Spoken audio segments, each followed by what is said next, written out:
better person. I don't know if you're religious or not. I'm sort of half religious, half not. I try to obey the commandments.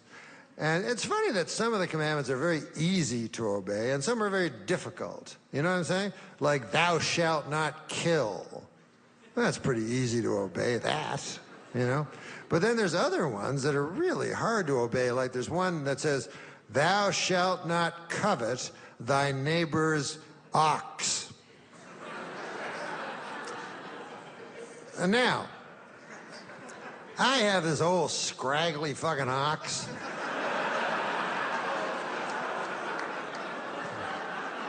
I bought him used. That was my first mistake. And the guy that sold it to me didn't tell me about all the fucking diseases this thing has. So he fucking wandered around. He can't pull anything. And he has a big thing around his neck like a bell. And that caused him neck problems, so I have to take that off. And then I walk past my neighbor's house, and I look in his garage, and here stands the most beautiful, like blue-gray Belgian ox that I've ever laid eyes upon. And he's brushing his lustrous... And I'm not supposed to covet it.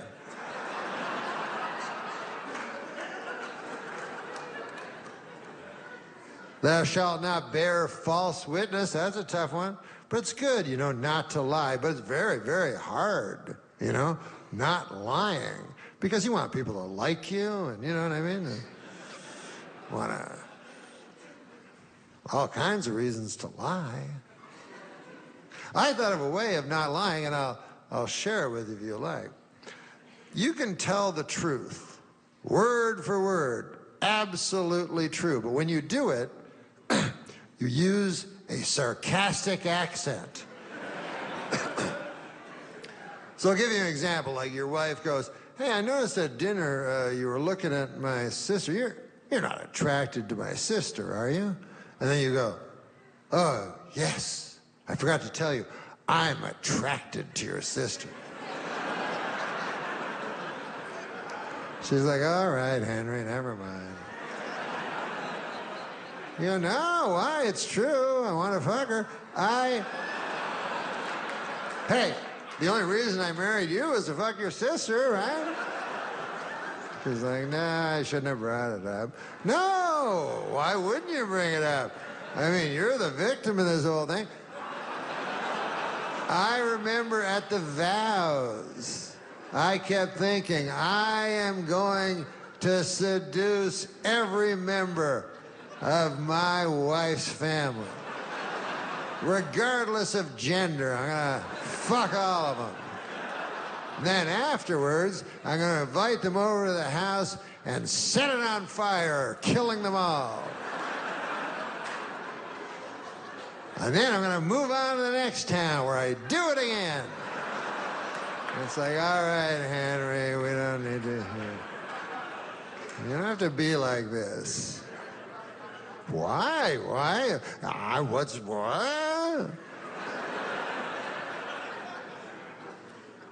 You're the good person in this scenario.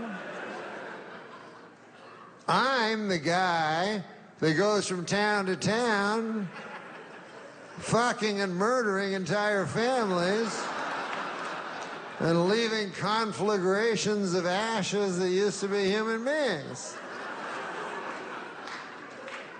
I'm the most savage and prolific serial killer that ever was, and I've just never been found out yet, that's all. You know, just go to sleep. Yeah, I'll go to sleep. Or maybe I'll buy kerosene all night.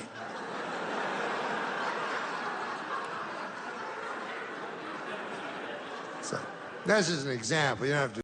Some gold-plated chains would make a nice retirement gift for a very, very good slave. Well, this Are you serious? Well, this was written. Are you serious? This was written years Did ago. you just write that? I didn't write Did it. you just say that? No, I read it. Yes. You read that? I know. I walked through blood and bones in the streets of Manhattan, trying to find my brother. Jesus. Yeah, he was in northern Canada. This is cool. So the news, we're going to talk about That's the what news. I So we thought. have business news. Facebook founder Mark Zuckerberg is facing a $1 billion tax bill this year. Now that's He pays $1 billion in taxes? in tax. That's a lot of money. Good problem to have, right, Yeah, Tom? that's not bad. God damn. Absolutely. $1 billion. $1 billion, that's more than my dad made in his lifetime. Yeah.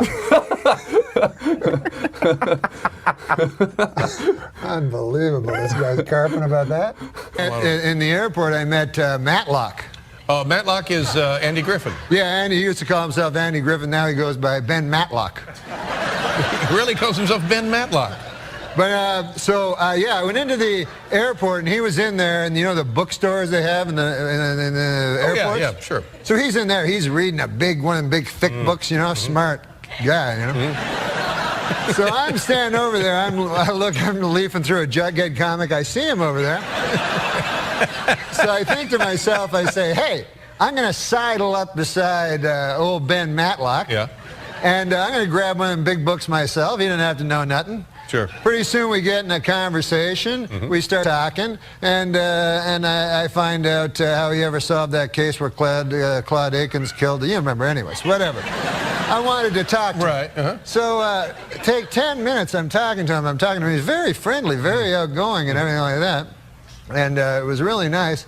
Then all of a sudden I realized it wasn't Ben Matlock at all. Really? It's not Andy Griffith? Yeah, just some old man. And now, don't you think that this guy has a moral, responsibility to tell people instantly that he's not Matlock? I don't know. Does he That's a good question. You know why people are gay? You don't know. Do you know why you're heterosexual? You don't know why. No, I don't know. Wow. Maybe the abnormal gene would be hetero. That's true. Hey, maybe the normal gene would be those Maybe it ladies would be normal to be gay. that cut their cocks into vaginas. No, if you're looking to make it in standard television, you're not going the right route. no. You're not going the right route here. Once I get on Hulu. You're not sending this tape to CBS, are you? No, once I get on Hulu, the whole act changes. No, do you know that you are a cis male? Have you ever heard of that term? A cis male? Cis male. CYSMALE. So what it means is that you are a man. You're born a man. Well, as far as you know. As far as I know. And you identify yourself as a man. Yes. That's a cis male. Now, I don't understand. Where does that... Is this a new phrase? Yes, it's a way of marginalizing a normal person. We're running out of time, but I would be remiss here if I didn't bring up something. People have been bothering me about this for months and months. People come on the Bob show Uecker. and they say, the next time you see Norm MacDonald, he's got some tremendous stories about the great Bob Uecker. Now, do you have a story you can tell us about Bob Uecker?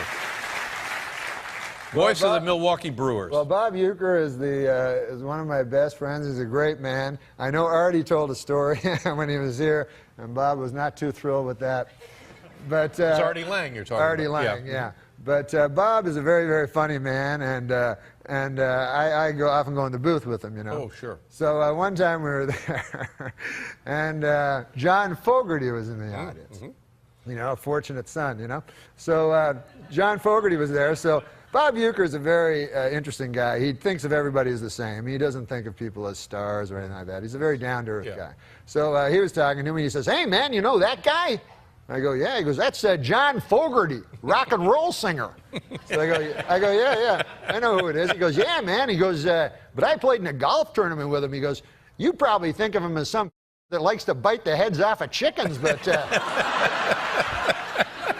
this guy can...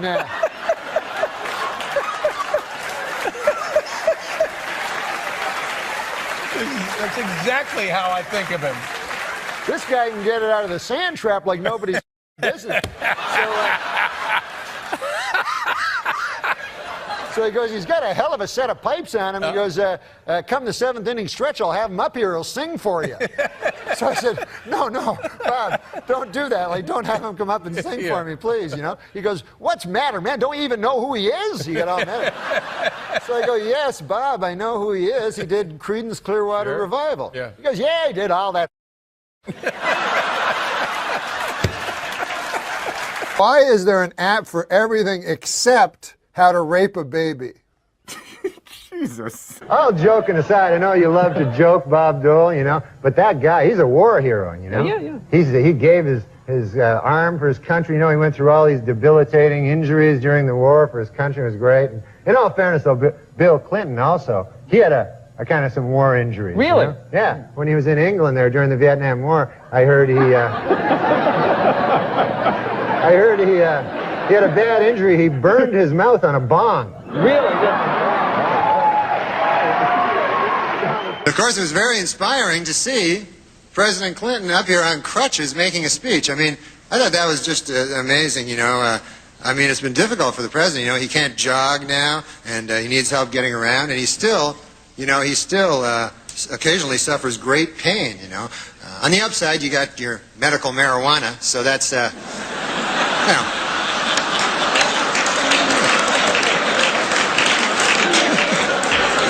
You must inhale, sir. It's the only way you're going to get better.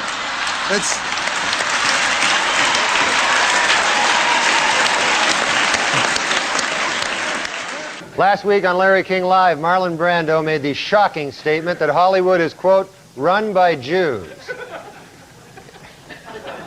In response, outraged Jewish organizations made it snow in New York in April.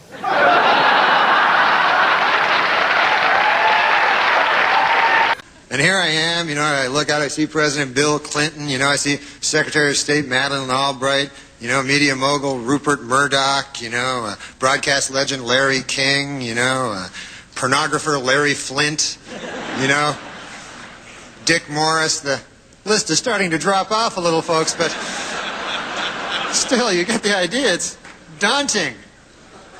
Show you how they go. Michigan, so you can do it to the camera or you can do it to me. It doesn't matter who you do it to. Michigan man Curtis Peterson received a 15-year prison sentence for having sex with his pet pit bull. What's that, Lassie? Woof, woof. Grandpa got stuck in a well? Woof, woof. Oh, you got raped. They say the world's a smaller place than it used to be, but I think that's an optical illusion based on me becoming a big fat guy. It's only now, if people were to Google a picture of Savile, knowing that he was a horrible pedophile and general all-round rotten person, that you'd look at it and you go, of course. I mean, now you look at it, yes, that makes perfect sense. I mean, with these like weird, he would wear like weird, about the pedophile. He would wear things a bit like this. I knew the bit about the pedophile, but I didn't know about the all-around bad person part. Yes, well, I suddenly realized that I couldn't remember all of his crimes. There's Charles Woodson. How about that? And what a season he had.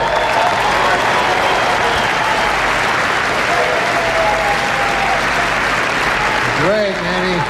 He became the first defensive player to win the Heisman Trophy. And congratulations, Charles. That is something that no one can ever take away from you. Unless you kill your wife and a waiter, in which case...